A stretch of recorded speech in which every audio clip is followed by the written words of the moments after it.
Vincent Odor is trying to get access into that particular polling station, but it seems he cannot really get access. It's denied there by security officers. But people also have been standing, 6 a.m. waiting to cast their votes.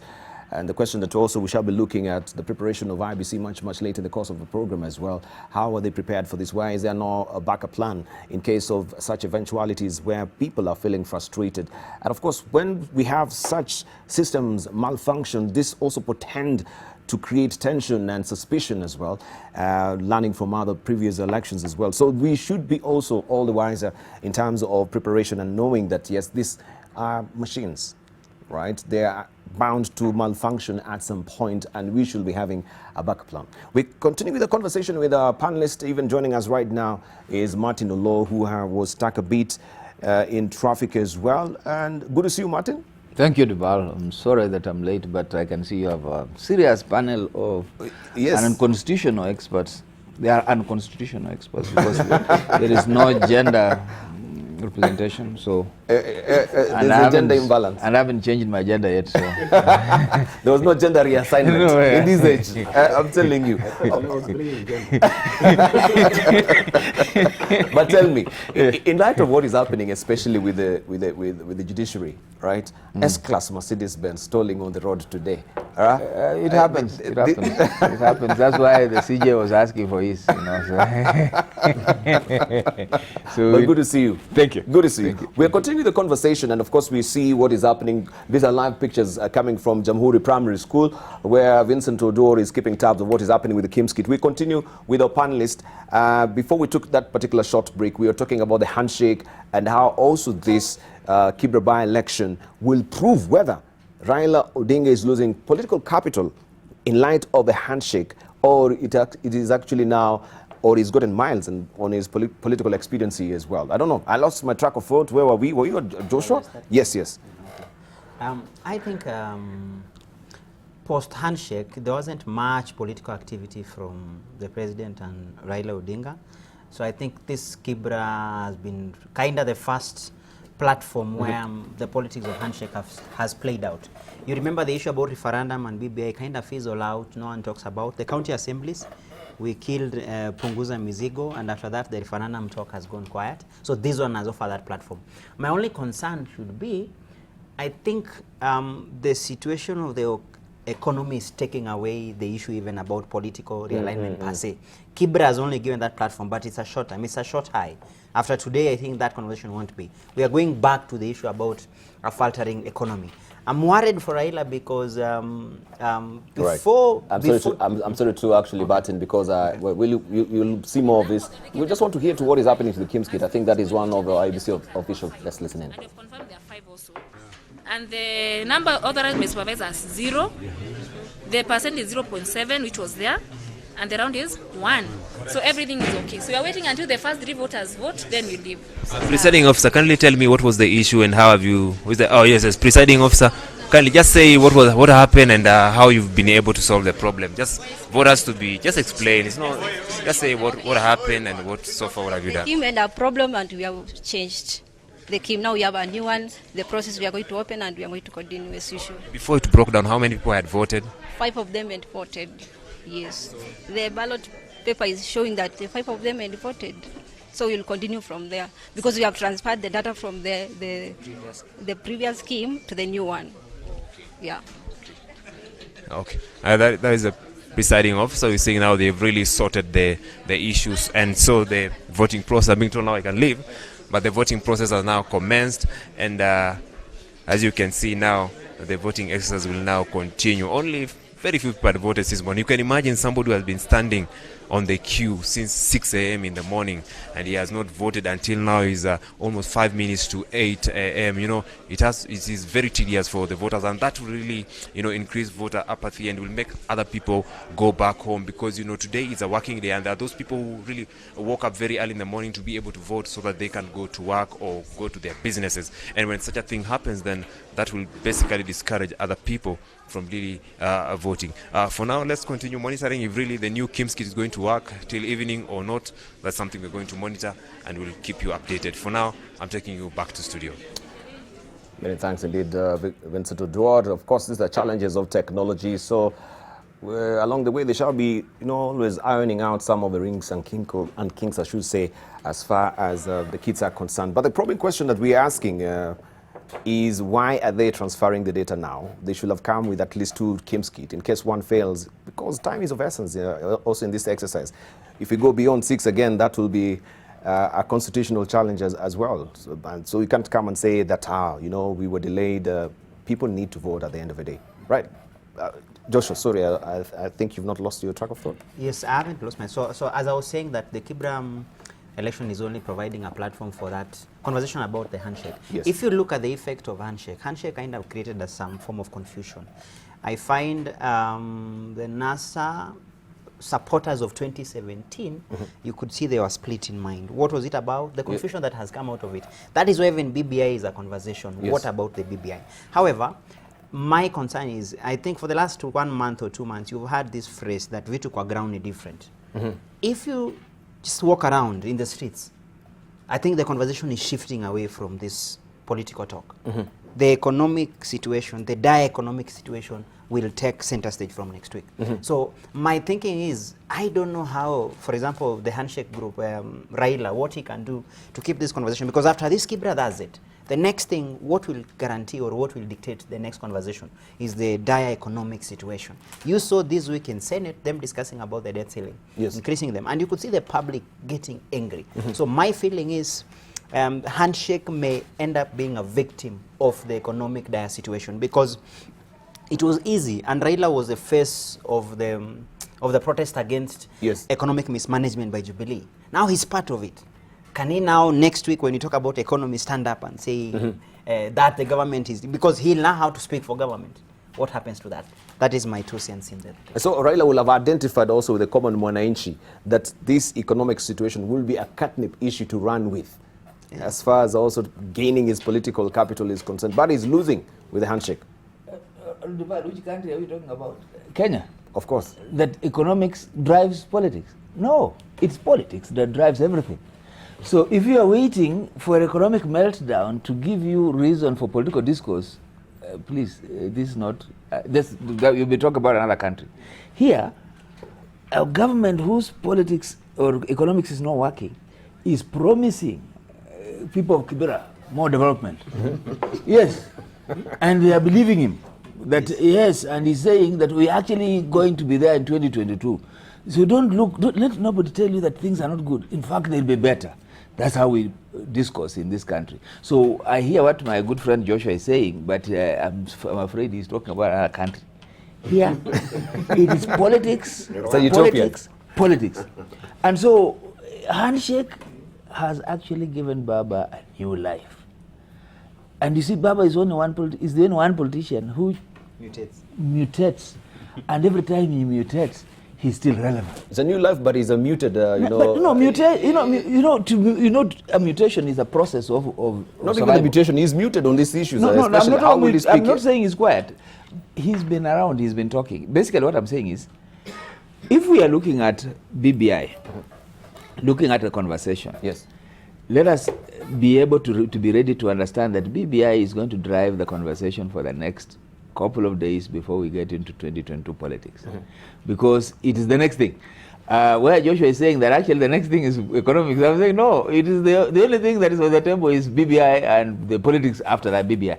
It is about the handshake and it's about the coalitions that are coming up, because every day we're waking up, we are now on to discussions of coalitions. Who is now going to go with who? So that's our discussion. It's a political discussion. It's not an economic discussion.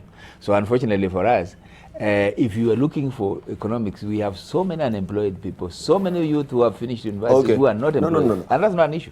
Maybe we should rope in also Dr. Gideon to tell us, because politics and economy, political economy, when you talk about political economy, what do you normally talk about in those institutions, and can you uncouple politics and economy?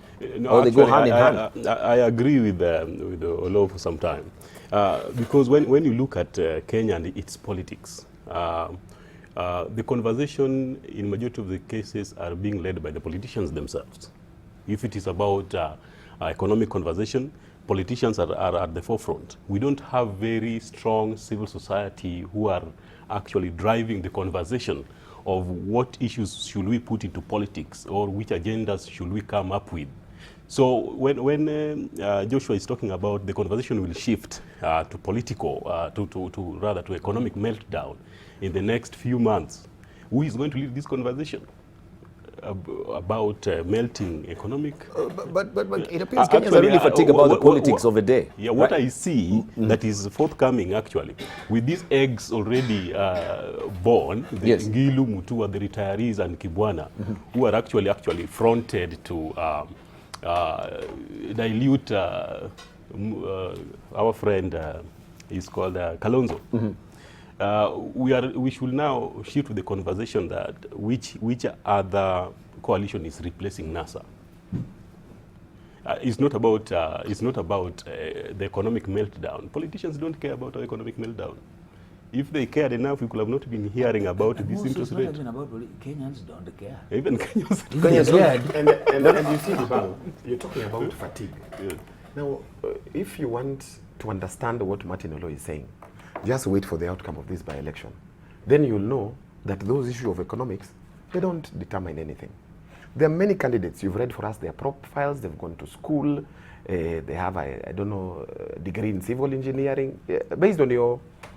Look at what will happen there. I can tell you who will be number one and who will be number two. And there's nothing about economic meltdown. And by the way, strategically, you know, Raila Odinga has tried a number of strategies and he has failed. And those strategies that he's tried before, he's been against the state. He has been mobilizing people with those issues of economic meltdown. There is a problem with the economy. That never happens. He has, I don't know what. He has realized that you only need one thing to be president in this country. That is deep state. Not just state, deep state. And strategically, Raila Odinga now is in the deep state. Is in the deep state. And the way he's going, let me not lie to you, he needs to be very quiet, continue being quiet if he wants to be president. Then after that, you will see what happens. You know this story for activism, we've tried it. And you see Akina Kiptoa now telling us, you know, now you're quiet. Raila tried to be president. He presented all these things. You failed to elect him. Now you're telling him you're quiet. Quiet to do what? Look for another opposition leader. Now Raila Odinga is moving towards the right direction. Strategically, I would actually advise him to continue with the same route. Keep quiet. Let's hear from Isinta. Isinta now, if you can't beat them, join them. He's tried all those strategies before. They're not really working out for him. I have to agree with my teacher, but just to reveal, he taught me at Kenya School of Law. Martin's a law. Oh, yes. So yeah, it's very important. But that doesn't mean that we're brainwashed or anything. Now we can disagree. At least the good thing is that Mr. Kipto disagrees with him, so it shows that he's a good teacher if he can raise divergent views. Anyway, for me, these by-elections are not going to be a litmus test for Raila. It is more of Raila just starting to reap the first fruits of the handshake. Let us not fool ourselves. The nature of our politicians is, by extent, who we are as Kenyans. And like my good friend, Mr. Weke here, and it's good that him, having been in activism for so long, he can come and tell you that we have tried. It's just you failed to use the word failed. But the no, truth he said they failed. And they failed. So that admission in itself. And I've been with NGOs also. And there's frustration, not because that it's not because of even the big powers they're dealing with. It is more of even the common mwananchi. What politicians in Kenya have realized, and they're using it to their advantage fully. And maybe Mr. Kipto being a politician, maybe he's just not telling us, but he has used it also. They know Kenyans are resilient. Kenyans have survived economic crisis of worse nature. And they're still, on the street, these streets we talk about, you talk to a Kenyan who earns 30,000, he lives in a house of rent is about 40K. What happens? We know we are resilient. We will survive. We survived through crisis. This crisis we used to talk about during Moi's time, when the World Bank withdrew aid and all those kind of things. We survived. Politicians have known that Kenyans, it's optics, and then we know that after the election we move on. We don't follow up about governance. And you see, that's the unfortunate bit. Look at what happens, for example, when the National Assembly calls for memoranda over certain issues, because before a bill goes to another stage in parliament, Kenyans don't show up. That shows you that it's either they are unconcerned or they're used to the situation and they have accepted it. That is what I would say with regard to that issue. Right. Kipto, you wanted to say something? I just want to give two answers to this notion. Number one, I'll give it a historical context. In 2002, one of the biggest push for the ouster of KANU was on the economy. Even if you don't talk about it, it was at the center. A -2 economy and an opposition coalition that rides on it delivered it. We are there. Number two, enter the county governments. I don't know why we are not seeing the impact of the county government since 2013. The same evidence I seek to prove. In 2017, half the governors lost it. Half the governors lost it. At the county level, our discussion is not even about political formation. It's about individual person vis-a-vis how the people perceive him. So if I've done, like for example, as a speaker, we've been doing public participation. And there's something I've seen. When we were elected in 2017, yes, you could see how people were really excited about the political optics in terms of when you appear in a place, you're a Mushmiwa, a fuel guzzler there, they would be extremely excited. But over the 2 years, if right now, even if Raila comes, for example, even to Kisumu, if William Ruto comes, for example, to Eldoret, that gravitas has changed. You can see people are kind of pensive.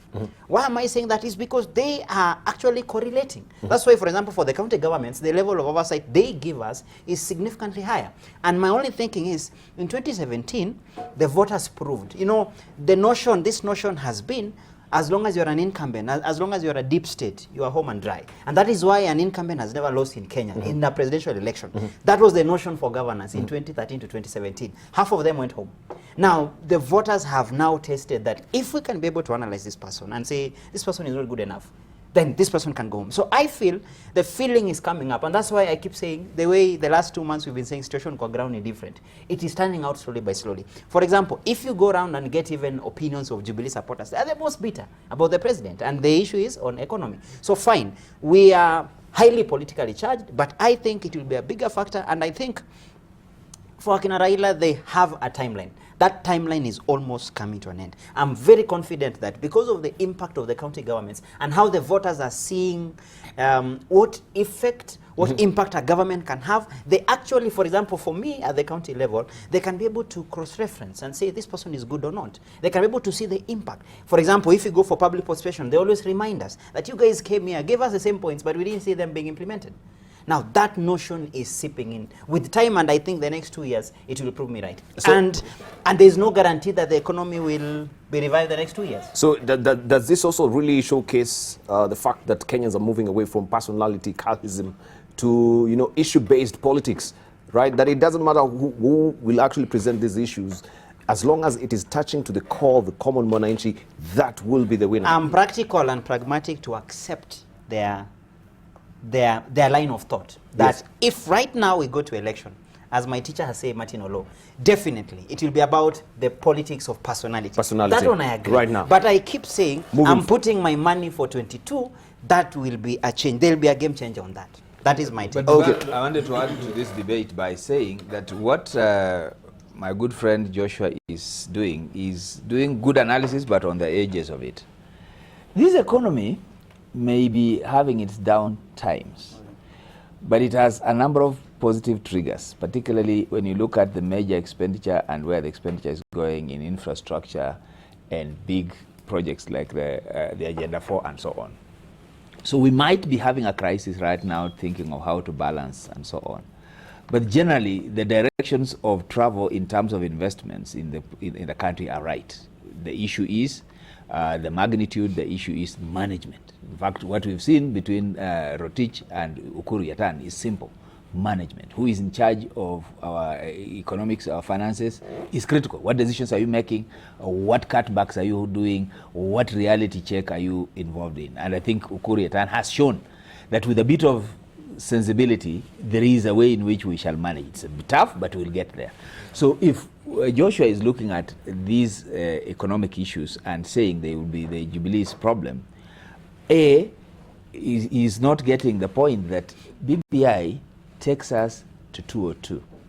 that the players that came together in 2002 were concerned about economics, were concerned about what should happen after Moi, and they were also the major economic players as well as major political players.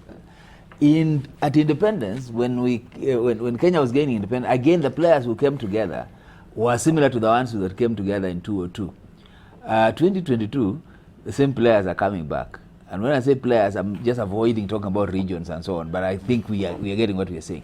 So these are people who also have invested in this country, and they are keen on what happens to this country after. They are determining what is going to happen. So politics, yes, and economics, yes. But where we are going, we cannot wish away the developments that we are seeing, particularly the BBI and particularly the handshake. And that's why those who are critical of the handshake are having a hard time explaining themselves, because they seem to be facing a storm that they have not understood.